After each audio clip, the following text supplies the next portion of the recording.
जय भोलेनाथ दोस्तों। बहुत सारे लोग हैं जिन लोगों को पता नहीं है कि ज़मीन का रजिस्ट्री जो होता है वो किस प्रकार से होता है। ज़मीन की रजिस्ट्री करवाने के लिए आप लोगों के पास कौन कौन सा कागज़ होना चाहिए, कौन कौन सा डॉक्यूमेंट होना चाहिए और साथ में किनको किनको जाना होता है, और ज़मीन का जो वैल्यू है यानी कि किस रेट में लिखवाया जाता है उसको कैसे हम लोग निकालते हैं। जो भी सरकारी रेट होता है ज़मीन का, उसी के वैल्यू के हिसाब से आपको ज़मीन का रेट देना होता है। उसके बाद स्टाम्प फीस लगता है, उसके बाद रजिस्ट्रेशन चार्ज लगता है। इसके बारे में आज हम लोग चर्चा करेंगे और किस तरह से ज़मीन का रजिस्ट्री कार्यालय में यानी कि ऑफिस में किया जाता है, इसके बारे में हम आज इस वीडियो में चर्चा करेंगे। इस वीडियो में हम लोग 2024 में जो नया प्रक्रिया है उसके बारे में जानेंगे। अगर आप ज़मीन खरीद रहे हैं या बेच रहे हैं तो इसके बारे में संपूर्ण ज्ञान आपको यहाँ मिलेगा।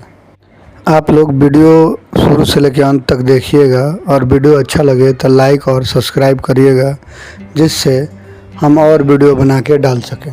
सबसे पहले तो हम लोग जो भी ज़मीन बेच रहा है या ख़रीद रहा है, ये दोनों के लिए नॉलेज ज़रूरी है। इसलिए ये दोनों आदमी जो ख़रीद रहे हैं और या बेच रहे हैं, ये दोनों आदमी इस नॉलेज को ले सकते हैं। जैसे कि कोई ज़मीन अगर बेच रहा है और जो ख़रीदने वाला होता है, तो बेचने वाला ख़रीदने वाले को अपने ज़मीन का सारा बायोडाटा यानी कि ज़मीन के बारे में बताता है कि मेरा ज़मीन इतना है और यहाँ पे है, ये खाता नंबर है, ये खेसरा नंबर है और ये चौहदी नंबर है। अब उस एरिया के हिसाब से उस ज़मीन का रेट लगता है। अब आगे ज़मीन जो ख़रीदने वाला होता है वो उस ज़मीन के बारे में अच्छी तरह से कर्मचारी के पास जाके वेरिफिकेशन करता है कि क्या ये ज़मीन बेचने वाला जो भी इन्फॉर्मेशन हमको दिया है वो इन्फॉर्मेशन सही है। अगर सही होगा तभी हम उसमें ज़मीन खरीदने के लिए हाथ लगा सकते हैं। और सरकार ये पोर्टल भी जारी की है, जिस पोर्टल से हम लोग ज़मीन का खाता खेसरा और रकबा देख सकते हैं कि ये ज़मीन किसके नाम से चल रही है, कितना ज़मीन का शेयर है, कौन बेच सकता है, इसके बारे में हम लोग ऑनलाइन भी देख सकते हैं। अगर हमको पूरी वेरिफिकेशन करने के बाद में अगर ज़मीन अच्छा लगता है तभी हम जाके रजिस्ट्री करवा सकते हैं ज़मीन का। नहीं तो बाद में रजिस्ट्री करवाने के बाद भी दाखिल खारिज करवाने के वक्त उसमें बहुत ही सारी प्रक्रिया से गुजरना पड़ेगा और झंझट भी हो सकता है। तो हम लोग अब डॉक्यूमेंट के बारे में जानकारी कर लेते हैं। जो भी ज़मीन बेच रहा है वो अपना क्या डॉक्यूमेंट देता है, इसके बारे में हम लोग चर्चा करेंगे। ज़मीन जो बेच रहा है उसका एक रसीद लगेगा जो ऑनलाइन कटा हुआ होना चाहिए, और उस आदमी का आधार कार्ड लगेगा रजिस्ट्री ऑफिस में। अब जो ज़मीन खरीद रहा है उसको ये पता होना चाहिए कि ज़मीन का खाता खेसरा और जमाबंदी नंबर बहुत ही मोस्ट नॉलेज है कि उसको ये नॉलेज करके जाना होगा कि जो ज़मीन वो लिखवा रहा है उसका रियल में जमाबंदी नंबर कितना है। अब जो ज़मीन खरीद रहा है उसका पैन कार्ड और आधार कार्ड ज़रूरी है, जो वहाँ रजिस्ट्री ऑफिस में रजिस्ट्री करते वक्त लगेगा। अब यहाँ मोस्ट इम्पॉर्टेंट बात यह है कि जो ज़मीन बेच रहा है उसके साथ एक पहचान करता होना चाहिए कि ये ज़मीन सही है और ये ज़मीन के बारे में वो पहचान करता जानता है। उसका भी डॉक्यूमेंट लेके जाना होता है, आधार कार्ड और पैन कार्ड, जो रजिस्ट्री ऑफिस में रजिस्ट्री करते समय लगेगा। उसको भी जाना होगा रजिस्ट्री कार्यालय में, जिसका फ़ोटो वहाँ मतलब खींचा जाता है रजिस्ट्री कार्यालय में। एक गवाह भी लगता है जो गवाही देता है कि इस ज़मीन के बारे में हमको पता है, लेकिन उसको बस रजिस्ट्री फॉर्म पे ही साइन करना होता है और वो रजिस्ट्री ऑफिस में नहीं जाता है। पहचान करता रजिस्ट्री ऑफिस में जाता है और उसका एक फ़ोटो भी खींचा जाता है, उसका फिंगरप्रिंट भी लिया जाता है, तो पहचान ज़रूरी होता है। अब हम लोग रजिस्ट्री करवाने जाने के समय अब वहाँ पे रजिस्ट्री कार्यालय में बहुत से रजिस्ट्री करता होते हैं जो रजिस्ट्री करवाते हैं, जिनके पास एक लाइसेंस होता है, उसी हिसाब से वो रजिस्ट्री करवाते हैं। ये एक या 2 दिन पहले आप लोग जाके वहाँ पे समझ लीजिएगा कि क्या डॉक्यूमेंट लगेगा, कितना पैसा लगेगा। वो रजिस्ट्री कार्यालय में जो रजिस्ट्री करता होते हैं वो आपको वहाँ पे समझा देंगे, और डीड आपका दस्तावेज जो आपका होता है वो रजिस्ट्रीकर्ता ही बनवाते हैं। उसके बाद रजिस्ट्रीकर्ता जो होते हैं, जो रजिस्ट्री करवाते हैं, वो एक टाइम लेते हैं कि इस दिन आपको आके उस ज़मीन का रजिस्ट्री करना है। जैसे कि एक ज़मीन है, अगर एक आदमी बेच रहा है, एक ही आदमी के नाम से वो ज़मीन है तो वहीं जाएगा। अगर मान लीजिए कि आप लोग 4 भाई हैं और चारों भाई के नाम से वो ज़मीन है या उनके पिताजी के नाम से ज़मीन है, तो उस ज़मीन को बेचने के लिए उन चारों भाई को का आधार कार्ड और पैन कार्ड लेके जाना होता है और वहाँ पे रजिस्ट्री ऑफिस में उनका फ़ोटो भी खिंचवाना पड़ता है। अब उसी प्रकार जो ज़मीन खरीद रहा है, अगर अकेले खरीद रहा है तो वो अपना अकेले ही आधार कार्ड पैन कार्ड लेके जाएगा। अगर 2 भाई 3 भाई या 4 भाई मिल के खरीद रहे हैं तो जिस हिसाब से वो मिल के खरीद रहे हैं उसी हिसाब से सबका डॉक्यूमेंट वहाँ पे लगेगा। अब यहाँ ध्यान देने वाली बात यह है कि जब भी आप रजिस्ट्री करवाने जाते हैं तो रजिस्ट्रीकर्ता जो होते हैं वो आपको उस ज़मीन का चार्ज बताते हैं कि सरकारी रेट से इस ज़मीन का चार्ज इतना होता है। और अगर हम लोग ज़मीन खरीदने जा रहे हैं, अगर हम ज़मीन बेचने वाले से 6 लाख में अगर ज़मीन खरीद रहे हैं लेकिन सरकारी रेट उसका 8 लाख है या उसका 4 लाख है, तो जो सरकारी रेट होगा उसी हिसाब से हमको वहाँ पे दस्तावेज का खर्च देना पड़ेगा। अब यहाँ समझने वाली बात यह है कि सरकार ने हर एरिया का अलग अलग रजिस्ट्री चार्ज रखा है, तो हम लोग वो रजिस्ट्री चार्ज समझेंगे। अब जैसे कि बिहार में ज़मीन कट्ठे के हिसाब से लिखवाया जाता है, तो वहाँ पे रजिस्ट्री ऑफिस में कट्ठा वहाँ पे नहीं लिखा जाता, वहाँ पे वो ज़मीन खरीद या बिक्री डिसमिल के रूप में होता है। तो हम लोग कैसे उस ज़मीन का डिसमिल निकालेंगे इसके बारे में भी अभी हम समझेंगे। जैसे कि हम लोगों के पास 1 कट्ठा ज़मीन है, तो सबसे पहले ज़मीन का हम लोग डिसमिल निकालने के लिए लैंड MBR बिहार पे जाएंगे, यानी कि अपने गूगल ब्राउज़र पे या गूगल पे सर्च करने के लिए।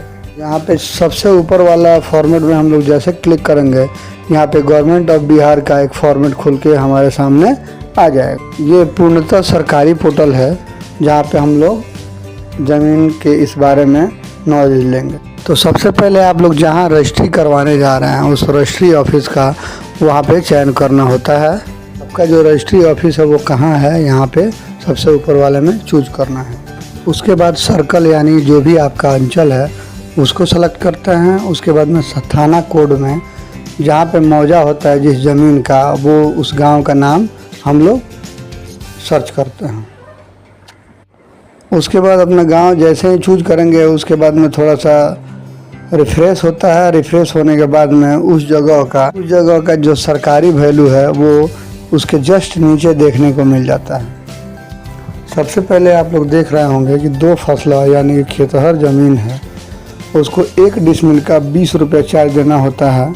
तो यहाँ पे आगे आप लोग देख रहे होंगे कि उसका चार्ज डिसमिल के हिसाब से देता है। और उसके बाद में 400 रुपया रजिस्ट्रेशन फीस देना होता है। अब उसके बाद में स्टाम्प ड्यूटी का 1200 रुपया आप लोगों को देना होगा। बाद अगर आपका ज़मीन कमर्शियल है या इंडस्ट्रियल है या मेन रोड का है तो उसका अलग चार्ज देना पड़ता है। उसका अलग चार्ज डिसमिल में 70 रुपये देना होता है और रजिस्ट्रेशन फीस 1400 रुपये लगता है और स्टाम्प फीस जो होता है वो आपको 4200 रुपया लगता है। अगर आपका ज़मीन रेसिडेंशियल है यानी कि बसने वाला गांव का जो ज़मीन होता है जहाँ पे लोग घर बनवा के रहता है, उस ज़मीन का यहाँ पे रेट आपको 35 रुपया हर डिसमिल पे देना होता है। और उसके बाद में 700 रुपये रजिस्ट्रेशन फीस लगता है और दस्तावेज फीस लगता है उसमें 2100 रुपया। रजिस्ट्रेशन फीस का मतलब स्टाम्प ड्यूटी होता है, जो स्टाम्प फीस आप लोगों को देना पड़ता है। और बहुत सारे लोगों को डिसमिल निकालना नहीं जानते हैं, तो वो हम लोग जैसे कि बिहार में बहुत सारे जगह पे 1 कट्ठा का 7.5 डिसमिल होता है, जो अपने मेरे एरिया का डिसमिल है। तो हम लोग जैसे कि 2 कट्ठा अगर ख़रीदना है ज़मीन तो उसका डिसमिल निकालने के लिए 7.5 गुना 2 करेंगे, यानी कि 15 डिसमिल होगा। उस ज़मीन के एरिया के हिसाब से 15 डिसमिल होगा। अब जो सरकारी रेट है उसके हिसाब से आप लोग ज़मीन रजिस्ट्री करवा सकते हैं। जैसे कि दो फासला ज़मीन है या कमर्शियल ज़मीन है या रेसिडेंशियल ज़मीन है जो बसने योग्य है, उसके हिसाब से कातिब के पास यानी कि जो ज़मीन रजिस्ट्री करवाते हैं उनके पास जाइएगा, तो वो अपना हिसाब जो होता है वो आपको समझाएंगे। लेकिन हाँ, जो अभी आप लोग देखे हैं सरकारी रेट वही है। अब बाकी का जो मुख्तार होते हैं वो आपको इसके बारे में बताएंगे कि कितना लगेगा और कौन सा ज़मीन किस एरिया में आता है। जैसे कि मान लीजिए कि आपके ज़मीन का सरकारी वैल्यू 1 लाख रुपया लगता है, तो मुख्तार जो होते हैं बहुत सारे मुख्तार 90 रुपया यानी कि 10,000 पे कातिब लोग 90 रुपया लेते हैं। तो उस हिसाब से अगर 1 लाख रुपया का ज़मीन का रेट लगा है सरकारी रेट, तो कातिब वहाँ आप लोगों से 9,000 रुपया लेंगे। तो आपका जैसे ज़मीन का 9,000 रुपया रजिस्ट्रेशन चार्ज लगेगा, फिर उसके ज़मीन का जो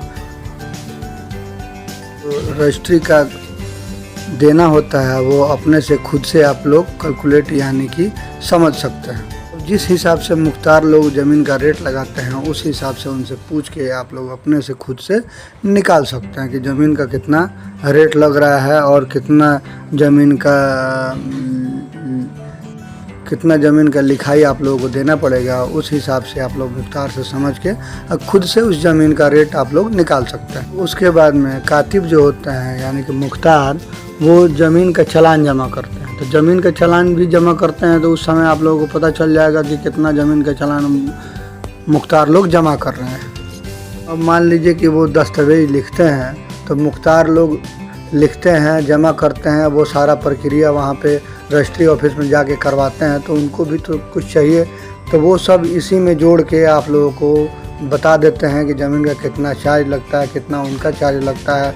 ये सब वहाँ पे रजिस्ट्री ऑफिस में जाने के बाद में जो रजिस्ट्री करता होते हैं वो आप लोगों को बता देते हैं। उसके बाद चालान भरने के बाद में जो भी आपका डॉक्यूमेंट है वो दस्तावेज तैयार किया जाएगा, और दस्तावेज तैयार करने के बाद उसके बाद रजिस्ट्री कार्यालय में आपका पूरा जो डॉक्यूमेंट होगा वो जाएगा और वहाँ पे वेरिफिकेशन होगा उस ज़मीन का।